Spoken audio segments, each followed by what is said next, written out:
Polar coordinates. Okay, when graphing points in the Cartesian plane, all points are defined by x comma y. So for example, given some point in the plane, right there, we give it coordinates x, y. Where x is the horizontal distance from the origin, and y is the vertical distance from the origin. There is another way of looking at points other than through rectangular coordinates, or by simply looking at horizontal and vertical. And that is called polar coordinates. Polar coordinates use a system that involves distance and angles to figure out where a point is located in two-dimensional space. So, given a point, same point, we can find its distance from the origin, r, and the angle required to rotate in order to get that point. So not only does this have coordinates x, y, but it also has coordinates r, theta. So some practice in plotting such polar coordinates, or points in polar form. So here we have the point 2 comma pi over 2, and I already have it plotted. So how would we get this point? Well, we always start off with the r first. So we start at the origin, and then we go either horizontally, right, or left, depending upon the direction of our radius, positive or negative. And in this case, r is 2, so it's positive, so we will go over a length of approximately 2. And again, this is not to scale or anything. And then we would travel counterclockwise, angle of pi over 2. So this angle is angle pi over 2. That's pi over 2. And this radius has length 2. And that is the point 2 comma pi over 2. We can do the same thing with several other points, as you'll see momentarily. So let's try and plot the point 4 comma 2 pi over 3. So again, we start off at the origin, or in polar coordinates it's actually called the pole.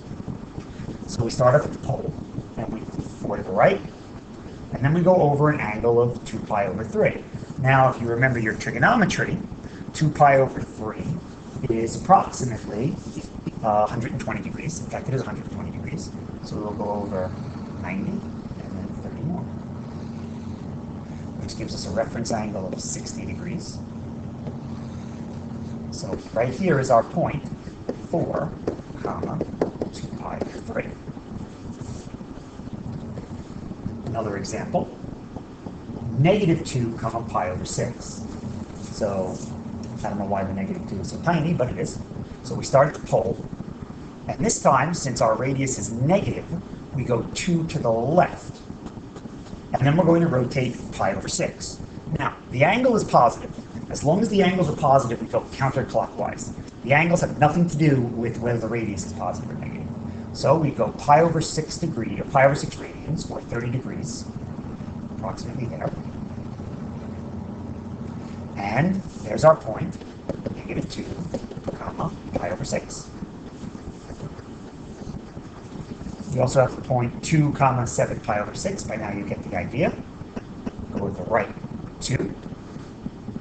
And then go 7 pi over 6. 7 pi over 6 is a little more than pi. It's pi over 6 more, so 30 degrees more. And we have the point 2 comma 7 pi over. Note that this point that we just found is exactly the same as the previous point, since the reference angle here is 30 degrees. And if we go back, we note that the reference angle over here was 30 degrees. And this brings up something very interesting about polar coordinates. For rectangular coordinates, if you're given a point, then that point has exactly one unique set of coordinates. But in polar coordinates, your single point can have an infinite number of different polar coordinates, all representing the same point. So not only could this be 2 7 pi over 6, or negative 2 pi over 6, but if I choose to go completely around 2 pi, And this is also negative 2 comma 13 pi over 6. Or if I go around 2 pi from the original, then this is 2 comma 19 pi over 6. And now just for some examples where the angle is negative, we have 2 negative pi over 3. So we go 2 in the positive direction. And since the angle is negative, we rotate clockwise pi over 3. That would mean that this would have a reference angle of approximately or exactly 60 degrees. And right here is our point 2 comma negative pi over 3, which, if you don't like negative angles, you could also represent as 2 comma 5 pi over 3 by just adding 2 pi to the angle. If you add 2 pi to the angle, then you go completely around from the start, and you wind up right back where you were. And then finally, as one more example, we have the point negative 2 negative pi over 4. So in this case, we go to negative 2, so that's from the pole to the left, and then negative pi over 4 is the negative angle, so we go clockwise. That would be the reference angle of 45 degrees. And there we go. And of course, again, if we wanted to, instead, if we want everything to be positive, we can simply say, well, our radius is 2, go out 2, and then figure out how to get from here, our x-axis, around to a point that has a 45-degree reference angle in the second quadrant. That would be 135 degrees, or 5 over 4. And that's how to plot polar coordinates. Okay, as a side note, you should know pole, which is the equivalent of the origin, has the coordinates 0, comma theta, which, if you think about it, makes sense. Because if you start at the origin or the pole, and you don't go anywhere, your radius is 0, then it doesn't matter how you rotate, you're still going to wind up back at the pole. So the pole has coordinates 0, theta. A lot of times it's simply represented as 0, 0, but be aware that anytime you're at 0 radius, you're at the pole. So one of the big things is converting from polar coordinates to Cartesian coordinates, or rectangular, and converting back. So in order to do that, we need to know a little bit about trigonometry. Not much, just a little bit. So if we're given a point, any point, in the coordinate axis system, again, it has coordinates x, y, and that's because we go a distance of x to the right of the y-axis, and then a distance y above the x-axis. Of course, below and to the left if we're dealing with negatives. The r is found by taking the distance from the point to the origin. And you'll note that this gives us a right triangle. So we have some formulas that relate x and y with theta and r. So one of them is the fact that if we take the cosine of theta, we wind up with adjacent over hypotenuse, or r cosine theta is our x-coordinate. And then through a similar argument, we have that r sine theta is our y-coordinate. So using this, we can, given an r and a theta, we can find x and y, which we will do shortly. Given an x and a y, it's also possible to find r and theta. How? Well, we have a right triangle. So by the Pythagorean theorem, we have that x squared plus y squared equals r squared. So from that, we have that r equals the square root of x squared plus y squared. And again, note, the square root could be positive or negative because your radius could be positive or negative. But we tend to leave the radius as positive. And then, from trigonometry, we know that the tangent of theta is equal to the opposite side over the adjacent side. So theta is equal to the arctangent of y over x. So now, given an x and a y, we can use these two new formulas to convert back to polar coordinates by finding r and theta just by plugging them into these formulas. And there you go. So some examples. We need to convert negative 4, 2 pi over 3 into Cartesian coordinates. So the graph is going to be here just to verify that I did this correctly. So we have negative 4, 2 pi over 3. So we'll move to the left 4 for our negative 4, and then we'll go over 2 pi over 3, which gives us maybe about there. It's not perfect, so I'm probably off a little bit, but at the very least I know I'm in the third quadrant. So this is the point negative 4 comma 2 pi over 3. And again, if you need the angle, 2 pi over 3 is, whoops, that's not 2 pi over 3, that's just pi over 3. I'm going to go 2 pi over 3. That should be bigger than 90 degrees, shouldn't it? So 2 pi over 3 is actually 120 degrees. So I'll be in the fourth quadrant. So 90, and then another 30. So my reference angle here would be 60. Sorry about that. Negative 4 comma 2 pi over 3. So I know that I'm in the fourth quadrant. All right? So now we convert. So we're given the r, we're given the theta. So we know that x equals r cosine theta. X is going to be equal to negative 4 cosine of 2 pi over 3. And 2 pi over 3 again, if we convert that back to degrees, is 120. So that's in the second quadrant with a reference angle of 60. Cosine of 60 is a half. And since I'm in the second quadrant, I'm negative. So x is negative 4 times negative a half, or 2. And sure enough, my x-coordinate being 2, that looks okay to me. I mean, yeah, maybe be a little off here on the graph, but if this was 4, this is 4, and I'm coming around, yeah, I probably should be probably about there. That's 2. The point is, I'm moving to the right, I'm in the fourth quadrant, so that seems to work out. And y equals r sine theta.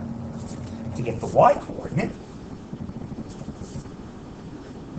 we have, so we've got y, and then we set y equal to the radius times the sine of 2 pi over 3.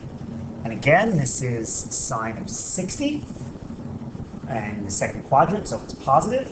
So we get y is equal to negative 4, and the sine of 60 is rad 3 over 2. And that is negative 2 rad 3, which, if we want to approximate, is 3.464 negative. Which again means that we're going down, and thus in the fourth quadrant. So I'd say that this conversion went pretty well. Now, try it again. Convert negative 1 into polar coordinates. Okay, well, before we went from polar to Cartesian. Here we're going from Cartesian or rectangular to polar.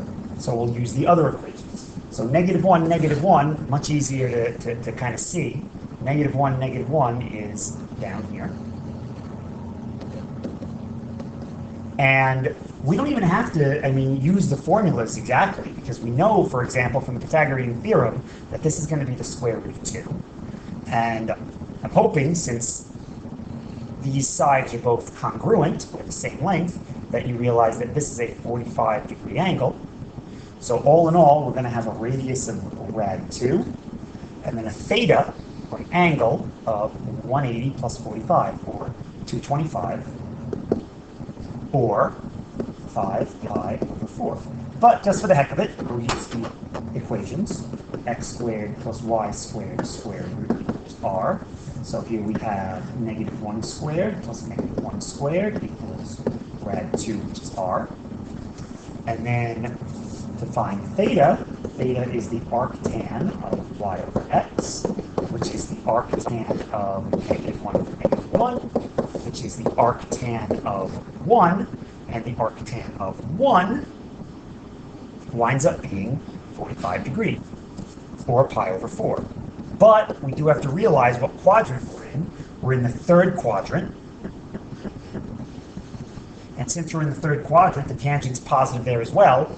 So really, this is two different possibilities.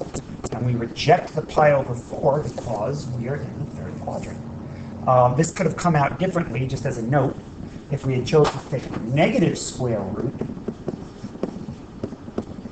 for our r, then our theta would have been pi over 4. As you can see, we go out to the left, negative rad 2, and then we simply go halfway through the quadrant, pi over 4. And we wind up in the same place that we would have if we had gone rad 2 and then 5 pi over 4. So again, the fact that we can represent all of these coordinates in multiple ways is actually kind of helpful. So that's how to convert points. But we can also have functions and graphs. So as an example, this is a graph on the Cartesian coordinates. I don't know exactly what it is. It could be a function. In fact, I think it is. We could solve for y if we wanted to. 2 minus 5x minus 1 over x equals y. So it's some rational function. But that's not important. The important thing is we're going to convert this into polar coordinates. And we're going to do that using the formulas that we already have. And it might not come out nice. In fact, it probably won't come out nice. So we have x equals r cosine theta, y equals r sine theta. And now we plug in into a whole bunch of 2r cosine theta minus 5r squared cosine squared theta equals 1 plus x times y would be r squared sine theta cosine theta. And as you can see, this is incredibly nasty looking. There really isn't much more we can do with this. Most of the functions and relations that you deal with are not going to be this messy. But again, just to show you how to convert, you just take these two formula and you use them, plug in, and there you go. So what about converting from polar to Cartesian? Well, in this case, we have some options. So we have r equals negative 8 cosine theta. Now, we could use the fact that r squared is the square root of x squared plus y squared and go through this entire really messy process. And we go, okay, so r is the square root of x squared plus y squared, and theta is arctan of y over x.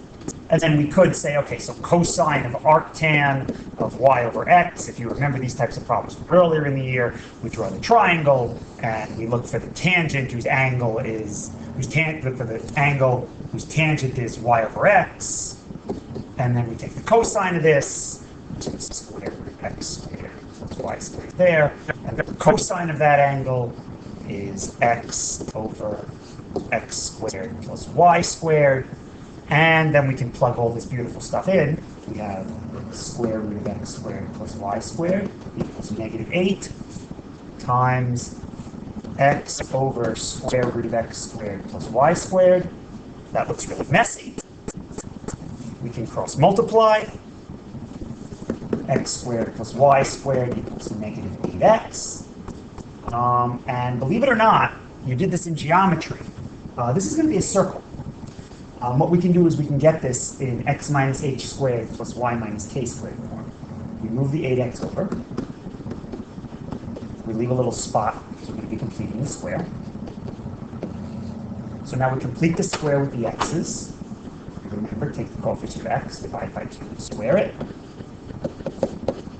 So on the left, we get x equals 4 squared plus y squared. So this gives us, when we graph it, a circle with center negative 4, 0, and radius 4. Now, this is all great, but it's also incredibly messy, as you saw. We have to remember our trig and the composition of trig functions with their inverses, and this is a huge mess. So you could do it this way, and this is the more brute force way of doing it, but I'm going to show you a much nicer, much easier way of doing this. Remember, it's going to wind up being a circle. So we can leave this down here so that we can remind ourselves this is supposed to be a circle. So what we're going to do is we're going to take our original polar equation, our original polar function, and we're going to modify it. Instead of dealing with square roots, if I multiply both sides by r, I no longer have to deal with square roots. So now r squared, by our formula, is x squared plus y squared. And then here we have r cosine theta. And we know that r cosine theta from our formula is x. And sure enough, this is exactly what we wound up with before we completed the square and got the equation of the circle. So you see, just by multiplying both sides here by r, we completely simplify the process without having to worry about all of that extraneous stuff. So, small little trick that might help. We still wind up with this circle. Okay. So what about graphing these functions? After all, it's kind of important to figure out what these functions look like. So this is the function theta equals 3 pi over 4. So our radius can be anything. So to start off with our radius being anything, I'll just pick a random spot here. And we will rotate or revolve 3 pi over 4 radians. 3 pi over 4 radians is 135 degrees. And since this is true for any radius I pick, I'm going to wind up with a straight line with a reference angle of 45. And this is also true of negative radii. So if I have a negative radius, I can come here and rotate 135 degrees this way. And I wind up with the line y equals x. And that's pretty amazing, actually. That's just an oblique line through the origin. And in fact, in general, theta equals a constant will always give you an oblique, or not even an oblique line. It'll just give you a line through the origin, or the pole. And that's because your angle is always the same. If the angle were 90 degrees, I would have a vertical line. If the angle were 0 or 180, I would have a horizontal line. But since the angle is 3 pi over 4, I have an oblique line. And it's the line y equals negative x, not x. Sorry. Okay. What about graphing r cosine theta equals 4? Okay, well here I'm going to use that little trick again to make this a circle. And then once it's a circle, I'll know exactly what it looks like, and I can graph it. I'll move the center, I'll move the radius, so multiply both sides by r. Oh, I don't even have to do that. Whoops. It's already done for me. I already have r cosine theta. So r cosine theta is just x. X is 4. Boom, x equals 4. That's the vertical line, x equals 4, because r cosine theta is the same exact thing as x. Sorry about that. R sine theta equals negative 3. Same idea. R sine theta is the same thing as y. So I can just plug in y, and now I get a horizontal line. Y equals negative 3.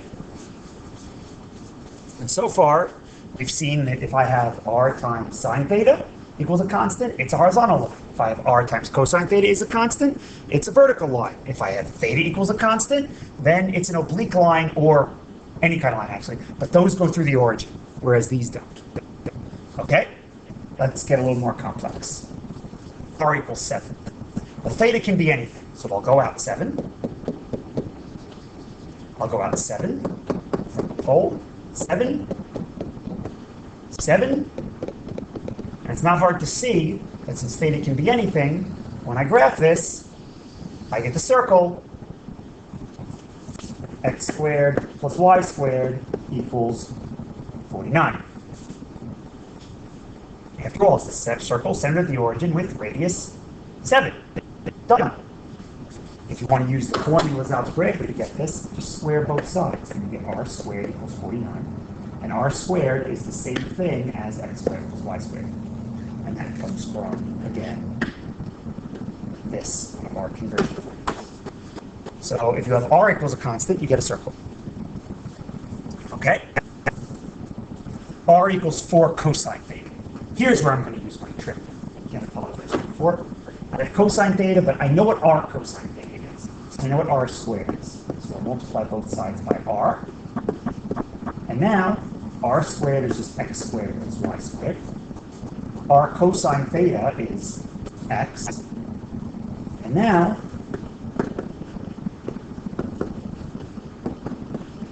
I can complete the square. Again, by completing the square, we take the coefficient of the x, divide by 2 and square it. Negative 4 divided by 2 is negative 2. Squared is 4. And then on the left, I wind up with x minus 2 squared plus y squared equals 2 squared. So this is a circle with center at 2, 0, and radius equal to 2. So I can come to 2, 0, radius of 2.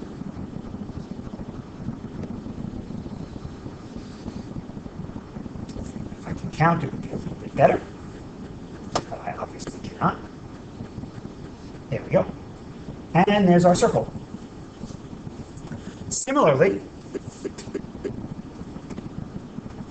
I can do the same trick, only this time I'll be completing the square with y. So r squared equals negative 7r sine theta. R squared is x squared plus y squared. This is negative 7y. And then I add 7y to both sides. I'll complete the square. 7 divided by 2 is 7 halves. Squared is 49 fourths. So this is x squared plus y plus 7 halves squared equals 7 halves squared. So the center of this circle is 0, comma negative 7 halves. And the radius is also 7 halves. So 0, negative 7 halves, 0, and down 3.5.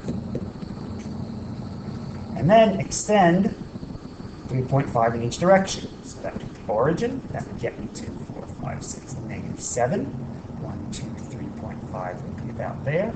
2, 3, 2, 3.5 would be there. And it's no coincidence that this circle, which comes from using sine theta, is translated vertically. You notice it's translated down. And that's because the sine thetas deal with y. Whereas in the previous example, I dealt with cosine thetas. The cosine thetas deal with x, so this is a circle that's translated to the right. If this were negative, this circle would be translated to the left. And here, if the negative sine, 7 sine theta were positive, this would be translated up. So what about something a little more complicated? So far, we've only graphed things that we can do in rectangular form. Well, there are other shapes, some of them that you did over the summer. And in order to do them, we're going to resort back to just plotting points. So, theta is the independent variable, even though in the coordinates r comes first. Theta is the independent variable. R comes first, so that way we know which direction. So I'm going to start plotting some points. So we'll do 0. And when theta is 0, we see that r is 5. So r is 5, 1, 2, 3, 4, 5, and I don't go anywhere. Theta is 0. Okay. We can do, let's do pi over 6. That's 30 degrees. We all know that sine of 30 degrees is a half. So that's 5 minus 5 halves. That's 5 halves. So I'll go out 5 halves, or 2.5. 1, 2.5. And then I will go up about 30 degrees. So about 30 degrees, I guess I'm about there, maybe. Notice how quickly this thing kind of shot in. If we did 45, it would get even closer. Let's instead jump to, why not? Pi over 4. Sine of pi over 4 is rad 2 over 2. And when we do that, we get 1.464. So we're even closer in now. So radius of pi over 4, and we're about 1.5, maybe a little less, so maybe there. And you notice already this thing is kind of creeping in. If we plotted pi over 3, we would be even closer. Let's go to pi over 2. At pi over 2, sine of pi over 2 is 1, and this is 0. So since the radius is 0, I'm at the pole. So just for the first quadrant, boom, there I am. I could continue. The more points I plot, the more accurate this will be. But just in the interest of time, if I plot pi, sine of pi is 0. So this is going to be 5. So my radius is 5. So 1, 2, 3, 4, I'm out here. And now I have to go around pi. So I go around pi and I wind up over here. And you're like, well, how the heck does that happen? Well, what happens there? Well, If we plot something in between, we can see what happened. So let's plot something that gives us a nice number. I know that a reference angle of 30 for sine will give me a nice number. So let's do 150, or 5 pi over 6. And if we do 5 pi over 6, that again is 1/2. That gives me 5 halves. So I go out 5 halves, 1, 2, about 2.5. And then I would go around 5 pi over 6. I wind up right there. And what you can see is this thing comes in and then kind of comes back out this way, kind of like two lumps. And if I keep going with this, if I go to 3 pi over 2, well, 3 pi over 2, the sine of that is -1. So altogether this is 10. So if I then go out 10, 6, 7, 8, 9, 10, and then I go around 3 pi over 2,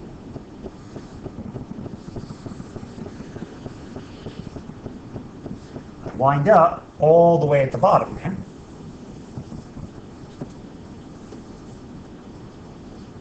What this does is this comes out and gets bigger. And then if we finally plot 2 pi, we wind up right back where we started. We get a little heart. And this particular shape is called a cardioid, just like cardiac for heart. There are a couple of other shapes that you should be aware of. The other big one is something called a limicon. So let us look at a limicon. So, example here, r equals 3 minus 5 sine theta. Or actually, you know what? Keep things even so we don't have to deal with the fractions too much. 4 sine theta. And this is going to give me a limicon. So, now I've got my graph. Look at that little magic. And let us make our chart. Theta, theta, r. So, start off with theta is 0. Theta is 0, sine of 0 is 0, r is 3. So theta is 0, 1, 2, 3. There we go. Okay. Then we'll look at this when theta is pi over 6, or 30 degrees. The sine of that is 1/2. So now I figure that we get r to be 1. So already r is 1, and I'm all the way over here. You'll notice that we're closing in very, very, very quickly. And in fact, something interesting happens during our next couple of points. So if we plug in pi over 4, we wind up with our r being 0.175. Notice r is still positive, but just barely. So that point would be over here. And then, at 60 degrees, we get negative 3.9282, or 928. So you notice something happened here. The radius became negative. Now, from the intermediate value theorem, you know that since my r is positive here and my r is negative here, somewhere in there I had to go through the origin, or the pole. R had to be 0. So in this case, my radius is negative, so I go out almost -4. That's about here. And then I go down pi over 3, or about 60 degrees. There. So, I know I went through the pole, and now I'm out over here. I can do that a little bit better. Make sure I get the pole there. There we go. And this is going to be very interesting what happens here. Because now, my thetas, these guys, my thetas, are still thetas that you would normally find in the first quadrant. Pi over 6, pi over 4, pi over 3 are 30, 45, and 60 degrees. But because my radius is now negative, when I graph, I'm no longer in the first quadrant. I'm in a reflection through the pole. I'm in the third quadrant. So just because my my thetas are normally in the first quadrant doesn't mean that's where my graph is going to be. Depends on my value for r. So, let me just undo that. Pull that extra red in there.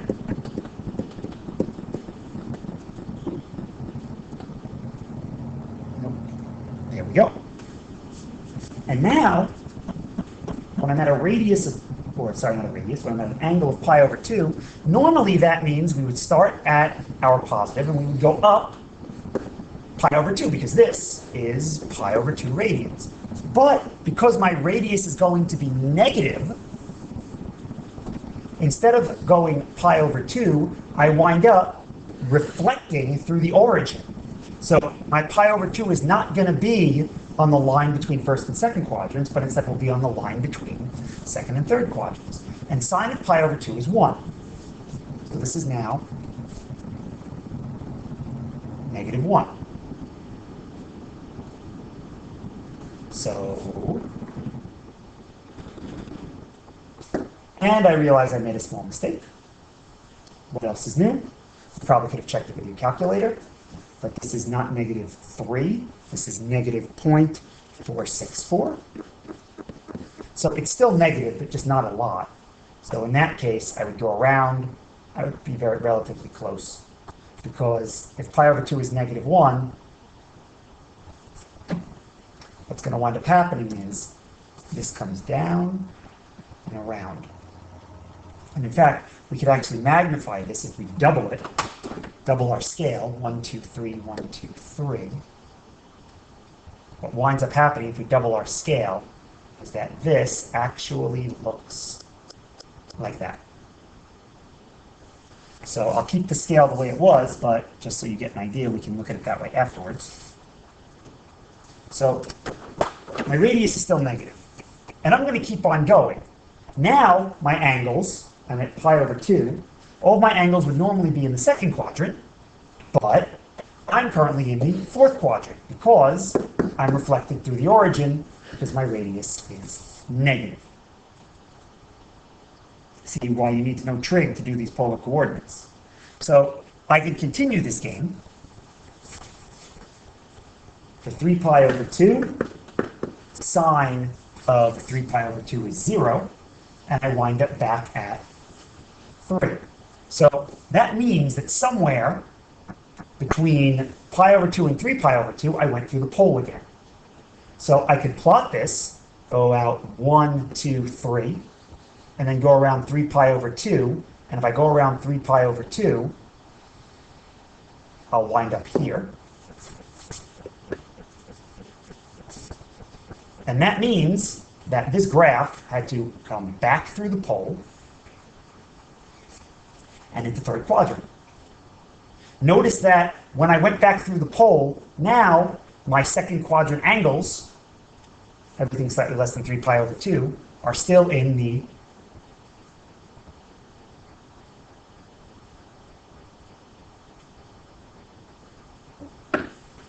I meant pi. I completely skipped pi. Well, it wouldn't be a video if I didn't keep messing up, and I probably should have done it all continuously, but you get the gist. Pi over 2 to pi, I apologize. Pi is everything before the second quadrant, so because I go back through the pole, I'm now going back into the second quadrant. And again, my radius is positive, so 3, 1, 2, 3, go around pi, and I hit that. Now, just to finish up, 3 pi over 2, sine of 3 pi over 2 is negative 1.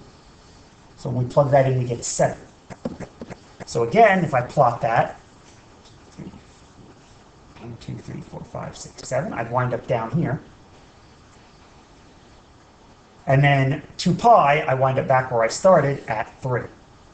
And you notice that this looks kind of like a cardioid, but it's not a cardioid. It's something called a limison. A limison is kind of like a cardioid that has an extra little loop in it. Limison. And this has a little cedilla under the C. For those of you who take French, you know what I'm talking about. A little thing just tells you that the C is pronounced as a C. And that's as difficult as these problems get as far as graphing and whatnot. The important thing that you need to understand when you're graphing these is that these are not graphed right to left or left to right like regular coordinates. They're graphed what we call radially. So if I were to actually outline what I did here, first I plotted this point, then I plotted this point, then I plotted this point, and then I hit the pole, and then this point, and then here, and then I came back through the pole. And notice that I'm going out from the pole. Every point I plot is relative to coming outside of the pole. And that's important. You can almost think of it as something sweeping along. So you have this line, and you think of this line kind of sweeping along. So we make this arc. And then it continues to sweep along so that I now have this complete region. It might be a little easier to see with the cardioid. So when we graph this, first we graph, that's the circle. When we graph this, first we graph this point. And then we graphed a little bit further. So I created this region. And as I kept going, I created this region. And notice my little lines are getting smaller until I hit the pole. And then I come out the other side. And this is being done radially. Everything is emanating from the pole. All these points are defined by their distance from the pole. And this concept is the most important concept we're going to deal with when we have to deal with areas, because we will be finding the areas of these things, and tangent lines of these things, and arc length of these things. And that's it. I apologize for the errors that I made, but I corrected them, and I hope that you have a better understanding of polar coordinates now. Bye.